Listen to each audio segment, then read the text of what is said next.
আমরা এখানে যেটা দেখলাম যে ঈদ উপলক্ষে যে সেমাইয়ের চাহিদা বাড়ে, সেটাকে কেন্দ্র করে বেশ কিছু প্রতিষ্ঠান তারা উৎপাদন করছে, কিন্তু উৎপাদনের ক্ষেত্রে কিছু অনিয়ম হচ্ছে। অনুমোদিত আমরা ফ্লেভার পেয়েছি, রং পেয়েছি, এবং খাদ্যদ্রব্যে ব্যবহার করা যায় না এরকম আয়োডিনবিহীন লবণ পেয়েছি।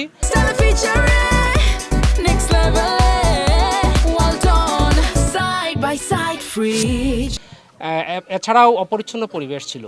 তাছাড়া তারা প্যাকেটে যে ধরনের লেবেলিংয়ে ঘোষণা দিয়েছে, সেই ঘোষণার সাথে বাস্তবে উপাদানের গড় মিলও পেয়েছি।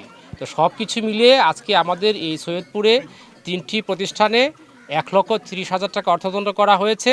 জনস্বার্থে, ভোক্তা স্বার্থে আমাদের এই তদারকি অভিযান অব্যাহত থাকবে।